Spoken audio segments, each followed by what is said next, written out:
Welcome to Coaching Uncut, a special series on the Unstoppable Woman podcast, where I take you behind the scenes and give you a peek into the private coaching I do with my clients. All of these coaching calls have been recorded with the permission from my clients who have generously allowed me to share these with you as a way of helping more people in this world. They give you access to master level coaching and the opportunity to learn the lessons that they're learning right along with them. Please keep in mind that these recordings are not studio productions and the audio quality may be less than ideal, but the content will take you far and help you become unstoppable. With that, listen in and learn.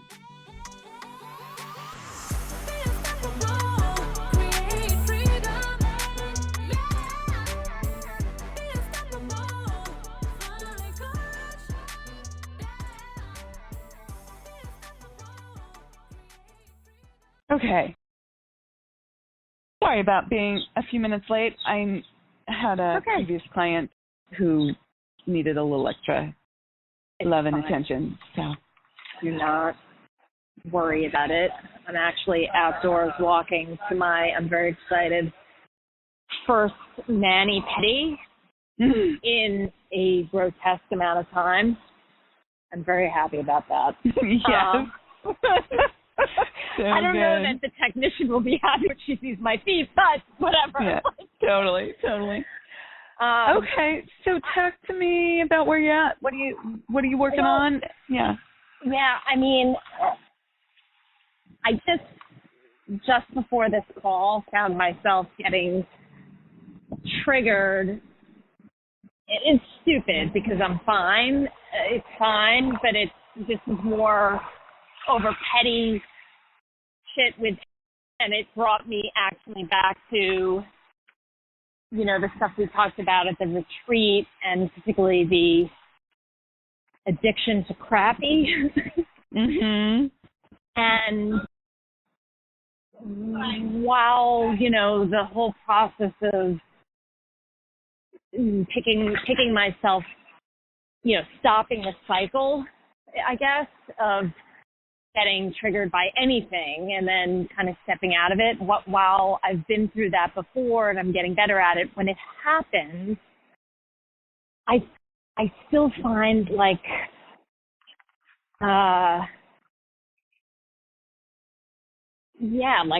get triggered. It feels like I can't get out of it. Again, this is something like low end on the nature of our challenges. It was like something stupid like, oh, I know. The other day, remember how you said just ask in a nice way, hey baby, could you do blah, blah, blah. I had one of those the other day. It probably could have been even nicer, but it was fairly neutral about, hey, putting stuff in the dishwasher. I mean, it's petty, right? So fine. We even had a laugh about it. Stuff started going in the dishwasher. All good. And then I just finished making dinner early because I had some time. And I was like, why don't I cook this now? I know I'm going to be out later. They'll all be hungry and it'll be done. Do all this stuff and cleaning up.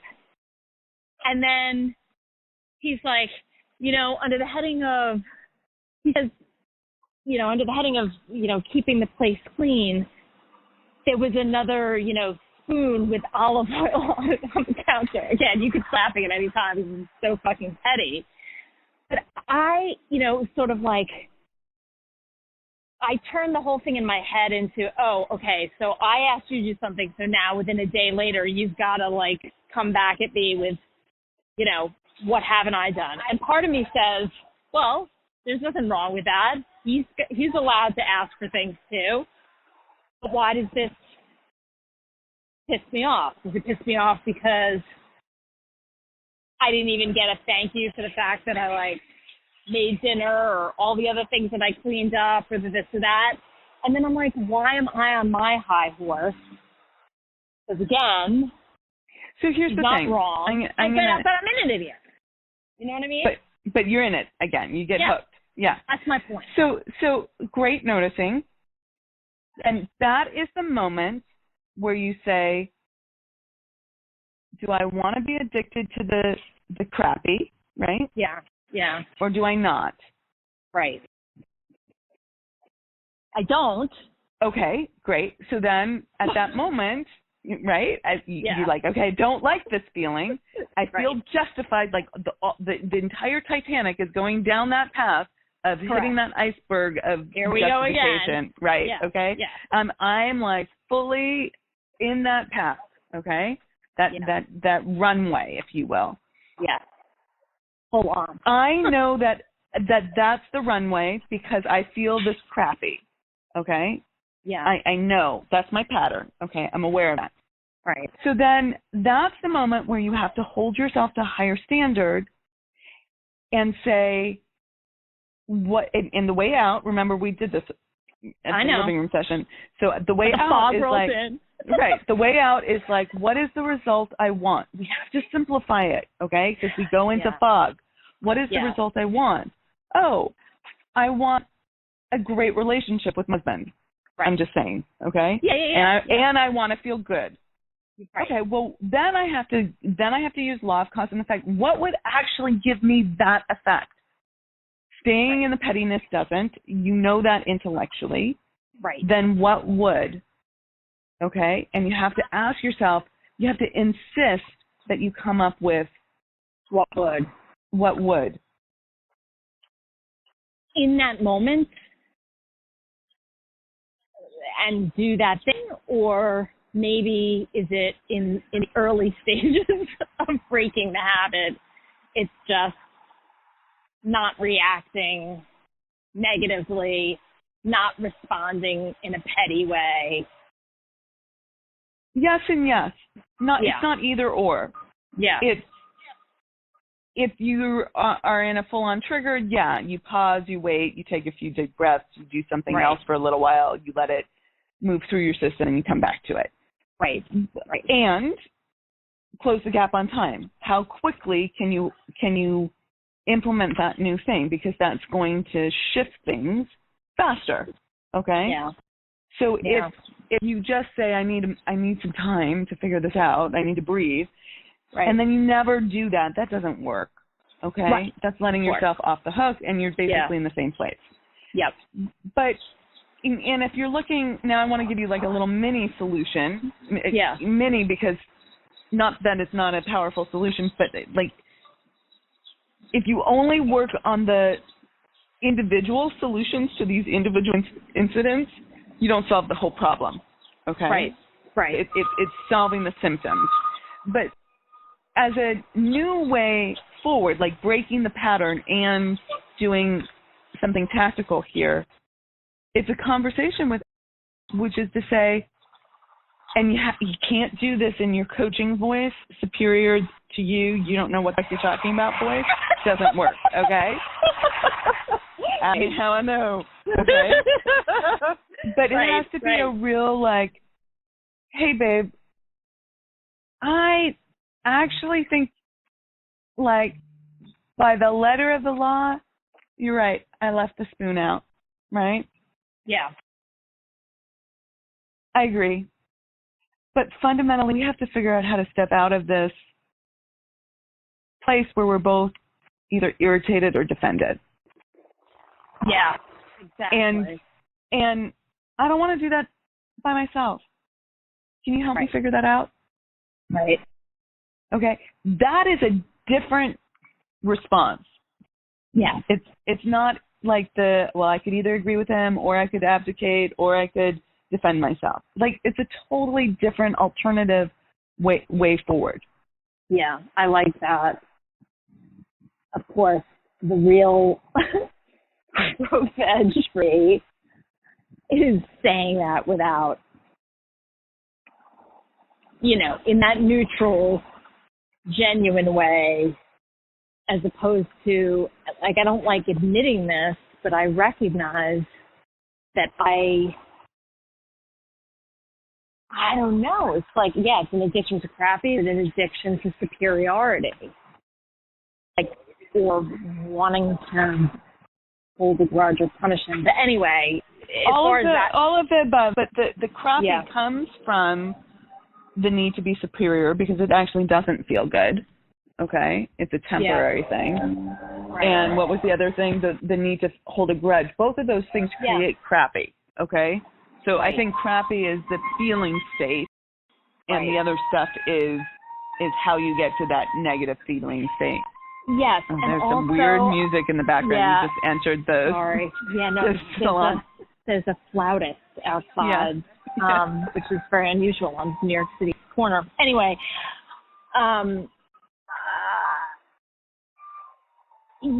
which begs a even broader question. I'm not trying to deflect. I agree with everything, and I will continue to. Very helpful to have this conversation in real time when this is happening, because, I was definitely like enervated, whatever the word is. But no, what I was going to say is it's almost the addiction to crappy. It's like, what is that all about when I claim that I don't want that? And it's almost like I somehow want to be able to justify that, like I'm not taking personal responsibility. It's like, when I'm having a negative moment, again, it's like this all the time, but it's like I want to blame it, like it's all his fault. He's this way, Right. It keeps you in victim. Yeah. What the fuck? Yeah. Well, and then you have to ask, this is really important, what's the result of staying in victim? You don't have to take responsibility for your actions, for your freaking life. Yeah.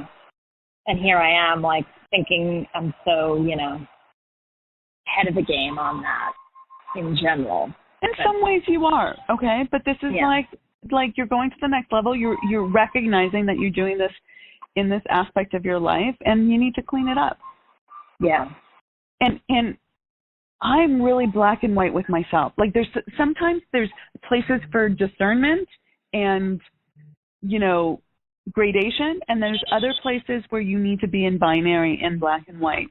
Mm-hmm. And if I am consistently, like my set point isn't crappy, it's disappointment.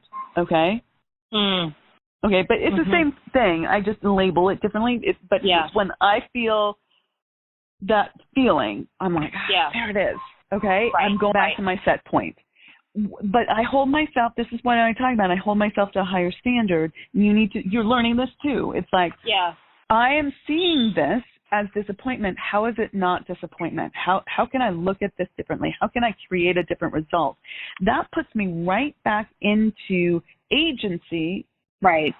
Creator rather than victim. Right. And then I actually create what I want in my life. Right.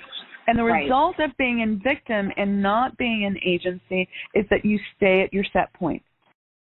Right. Right. It's self-fulfilling. The crappy leads to, the victim, right? Staying in victim leads to staying at that set point. Yeah. That's what your subconscious sees as safe. Feeling better than that does not feel safe. Right. Yeah, it doesn't. Because feeling good all the time can't possibly last. I'm going to be disappointed. So let's not get there in the first place. Right. Exactly. Oh. But the big sigh, transform that, if you will, to, okay. What can I do about this? Correct. Exactly. Yeah. Brilliant. Yeah. Okay. I'm glad you, because those were the words coming out of my mouth. Like, how are you going to show up with, what can you text them from the nail salon, right? How can you immediately take action that is being the person you actually want to be? Yeah. Yeah. So that you get the results that you actually want to get. Right. And maybe I have to let go of this, I was about to say, and not feeling like I'm faking it. Like, I could text him some loving message, but I'm not feeling loving right now. I'm still feeling like, fuck you. So is it a question of just saying, choose a different feeling and express that? And that's not Self-betrayal? No. I suppose the answer would be it depends how it's done.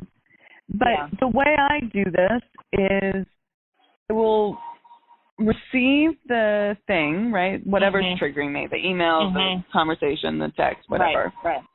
And I will note the feeling.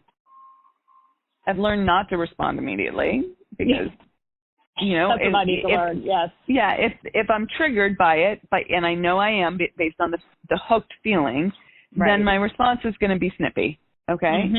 And then, generally speaking, I will go through a thought process that allows me to get to a better place with it, but I still want to be right. Yes. Okay? Okay? Yeah. And I have to not send that email or write that text either or whatever, okay? Right.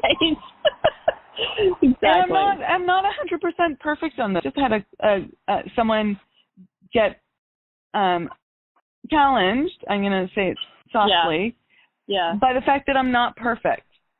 Right. And I'm very clear that I'm not perfect. Everyone knows that I'm not perfect, right? Right. But people hold me up on a pedestal. It doesn't. I don't know if anyone's noticed, but I'm always talking about being on my growth edge and being willing to make mistakes and not making myself wrong. Right. You got to understand that comes with making mistakes and not being perfect. Right. Of course. Yeah. Right. So why did I bring this up? Because I was focused on wanting to be right. Yeah. So I wanted to be and be perfect. Yeah, and be perfect. I'm not perfect. Okay. And I had to point that out to this person, like, you can't hold me on a pedestal. But I had to, anyways, I'm going down a little rabbit hole at a tangent there. I get it. But the process is you have an experience, you get hooked.